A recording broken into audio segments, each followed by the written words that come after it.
दोस्तों, south Korean cinema आज हर किसी को पसंद है, चाहे रोमांस हो, थ्रिलर हो या फिर मिस्ट्री। हर किसी जॉनरा में यहाँ की फिल्में कमाल कर रही हैं। और आज इस वीडियो में हम लेकर आए हैं एक ऐसी थ्रिलर फिल्म जिसका क्लाइमैक्स आपको चौंका कर रख देगा, और वो है 2010 में आई मूवी नो मर्सी। लेकिन इसकी समरी पर आने से पहले अगर आप चैनल पर नए हैं तो इसको सब्सक्राइब कर लें और बेल आइकन को प्रेस करना ना भूलें। हम ऐसी ही वीडियोस लगातार लाते रहेंगे। तो चलिए मूवी की स्टोरी को शुरू करते हैं। फिल्म की शुरुआत होती है दो फोटोग्राफर से, जो कि एक नदी के किनारे बर्ड्स को शूट करने के लिए आए होते हैं। यहाँ पर उनको कुछ अजीब सा नजर आता है, जिसकी वजह से वो काफी डर जाते हैं। इसके बाद एंट्री होती है फोरेंसिक पैथोलॉजिस्ट कैंग मिन हो की, जो कि पुलिस एकेडमी में ऑटोप्सी का ज्ञान पेल रहा होता है और यहाँ से वो रिटायर होने वाला है। थोड़ी देर के बाद उनका कलीग उनसे कहता है कि क्या वो एक और सेमेस्टर के लिए नहीं रुक सकते, जिसके बाद कैंग मिन हो कहता है कि उनको अब अपनी बेटी के साथ रहना है और वो लाशों के साथ रह रहकर थक गए हैं। जिसके बाद उनका एक कॉल आता है और फिर रिवील होता है कि जो उन फोटोग्राफर्स ने देखा था वो एक डेड बॉडी थी,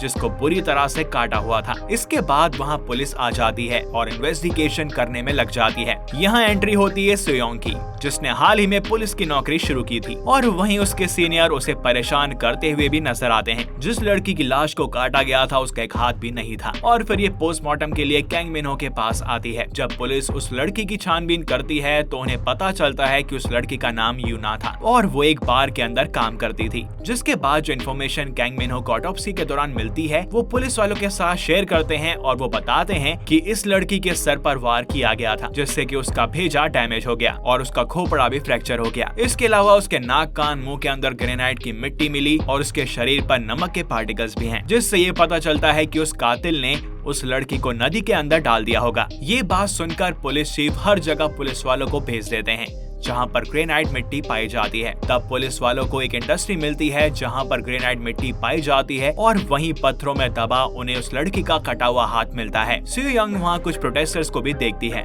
जो कि अक्सर वहां प्रोटेस्ट करने के लिए आते हैं, क्योंकि वो चाहते थे कि इंडस्ट्री को बंद कर दिया जाए। ऐसा इसलिए क्योंकि इस इंडस्ट्री की वजह से एनवायरनमेंट को काफी नुकसान हो रहा है। जिसके बाद यूना के बॉयफ्रेंड को पुलिस वाले पूछताछ के लिए बुलाते हैं और वो यहाँ बताता है कि वो 1 महीने से उससे नहीं मिला, तो वो उसका खून नहीं कर सकता है, इसलिए पुलिस ऑफिसर उसे जाने देते हैं। लेकिन सोयोंग इस केस को लेकर काफी परेशान है और वो खुद इस केस को सॉल्व करना चाहती है। एंड इसी क्यूरियोसिटी में वो पहुंच जाती है कैंग मिन हो के घर पर, उनसे कुछ सवालों के जवाब लेने के लिए, जहां पर वो उनकी बेटी के साथ उनकी फोटोज को देखकर उनके बारे में पूछती है। जिस पर वो कहते हैं कि कल उनकी बेटी 13 साल बाद अपनी स्टडीज कंप्लीट करके वापस आने वाली है। जिसके बाद सोयोंग उनसे केस से जुड़े सवाल करती है। इस पर कैंग मिन हो कहते हैं कि ये कातिल उन्हें कोई मैसेज देना चाहता है। और बस इस मूवी की इंटरेस्टिंग स्टोरी लाइन यहीं से स्टार्ट होती है। जो प्रोटेस्टर्स इंडस्ट्री के सामने प्रोटेस्ट करते हैं उनका एक लीडर होता है जिसका नाम ली है। उसी ली ने एक किताब को लिखा होता है जिसमें उसने बताया था कि वो रिवर 6 पार्ट्स में कट रही है और लड़की का शरीर भी 6 भागों में कटा होता है। जिसके बाद सीधा सोयोंग का शक ली पर जाता है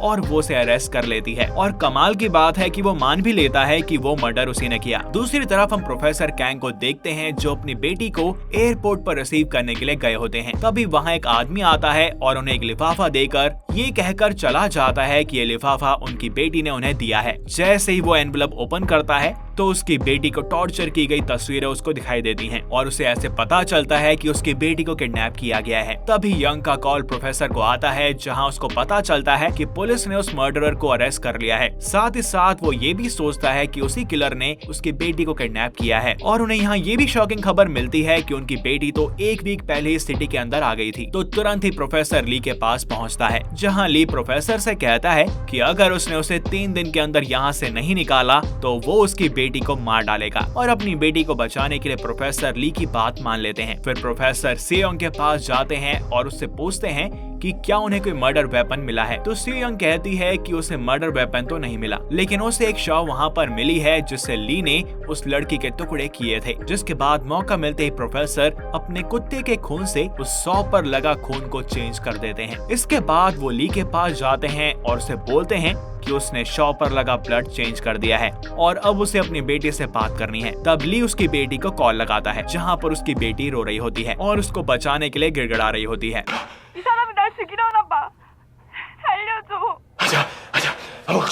मगर इससे पहले कि कैंग कुछ बोल पाता, यहाँ पर फोन कॉल कट हो जाता है। जिसके बाद प्रोफेसर ये पता करने के लिए जुट जाता है कि उसने उस लड़की को क्यों मारा। जिसके बाद वो लड़की के बार में जाता है जहाँ पर उसकी मुलाकात एक प्रोस्टिट्यूट से होती है। यहाँ पर वो उसे बताती है कि वो ज्यादातर अपने बॉयफ्रेंड के साथ ही रहा करती थी। नेक्स्ट डे रिपोर्ट तैयार हो जाती है और रिपोर्ट देखकर सियोंग चौंक जाती है क्योंकि उसके सामने ह्यूमन नहीं बल्कि डॉग का ब्लड होता है जो कि पास्ट में प्रोफेसर ने उसमें लगाया था। इन्वेस्टिगेशन करते हुए प्रोफेसर ली के घर पर पहुंच जाते हैं जहां पर उसे ली की एक फोटो मिलती है जिसमें उसके साथ वो आदमी भी होता है जिसने उसे एयरपोर्ट में लिफाफा दिया था। ये वही लिफाफा था जिसमें उसकी बेटी की फोटोज थी। एंड उसी दिन सियोंग प्रोफेसर के घर पर जाती है जहाँ पर वो डॉग के पैर पर कट लगा देखती है और उसे वो हॉस्पिटल लेकर जाती है। और बस यहीं से सियोंग को प्रोफेसर पर शक हो जाता है क्योंकि उस रिपोर्ट के अंदर डॉग ब्लड का ही जिक्र था। प्रोफेसर उस फोटो को लेकर पास के पुलिस स्टेशन में जाता है जहाँ पर उसे पता चलता है कि ली के साथ उस फोटो में उसका दोस्त पियोंग है जिसे ली के फादर ने बचपन में गोद लिया होता है और वो और ली की सिस्टर एक दूसरे से प्यार भी करते थे। लेकिन ली की बहन की मौत के बाद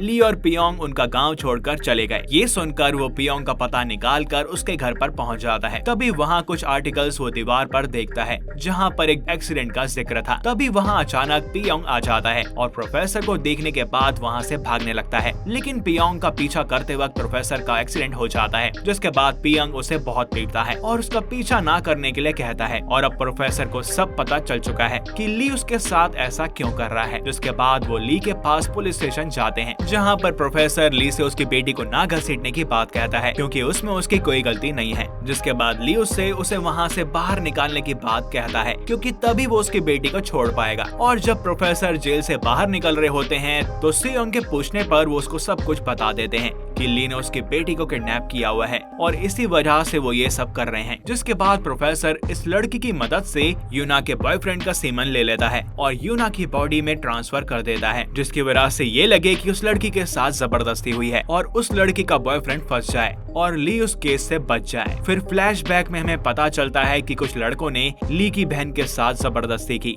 और इस वजह से उसने अपने आप को मार लिया होता है। और जब ये केस कोर्ट में गया तो कुछ लोगों की झूठी गवाही की वजह से ये केस एक मार का केस ना होकर एक आत्महत्या का केस बनकर रह जाता है जिसमें सबसे बड़ा हाथ प्रोफेसर कैंग का था जिन्होंने ऑटोप्सी रिपोर्ट को झूठा बताया था। और उन्हीं झूठे गवाहों में से एक यूना भी थी जो कि ली की बहन की दोस्त थी और इसी वजह से उसको मारा गया। अब बात प्रेजेंट डे में आती है जहाँ ऑटोप्सी रिपोर्ट की वजह से ली रिहा हो जाता है और यूना का बॉयफ्रेंड अरेस्ट हो जाता है। जिसके बाद प्रोफेसर ली का पीछा करता है और उसके घर तक पहुँच जाता है जहाँ पर वो अपने किए पर ली के सामने माफी मांगता है। लेकिन ली अपनी छड़ी से प्रोफेसर को बेरहमी से पेलता है। यहाँ दोबारा बात फ्लैशबैक में पहुँचती है जहाँ हमें पता चलता है कि कैंग की बेटी को एक जेनेटिक बीमारी थी जिसके ट्रीटमेंट के पैसों के लिए उसने ली की बहन के साथ ऐसा किया। फिर बात प्रेजेंट डे में आती है जहाँ सियोंग ली के फ्रेंड को सेल्फ डिफेंस में शूट कर देती है और प्रोफेसर भी उस जगह पर ली से लड़कर पहुँच जाता है जहाँ पर उसकी बेटी होती है। सियोंग उसे अंदर जाने से रोकती है लेकिन प्रोफेसर देखते हैं कि वहाँ उसकी बेटी का कटा हुआ सर और हाथ है और बाकी का शरीर गायब है। और तब रिवील होता है कि जिस बॉडी का उन्होंने ऑटोप्सी की थी और जिस बॉडी की उन्होंने तारीफ भी की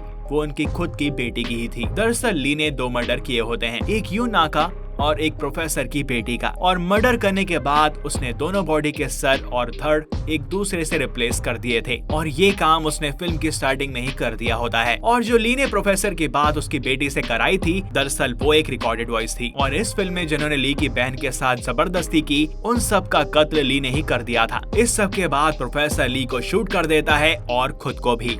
और एंड में क्वेश्चन आता है कि मौत से ज्यादा किसी को माफ करना मुश्किल होता है। तो ये थी समरी नो मर्सी फिल्म की। आपको इस फिल्म की स्टोरी कैसी लगी हमें कमेंट सेक्शन में जरूर बताएं। और अगर आपको ये वीडियो पसंद आई हो तो इसे लाइक करें, चैनल को सब्सक्राइब करें और बेल आइकन को प्रेस करें। मिलते हैं आपसे नेक्स्ट वीडियो में किसी और मूवी की समरी के साथ। Till then good bye.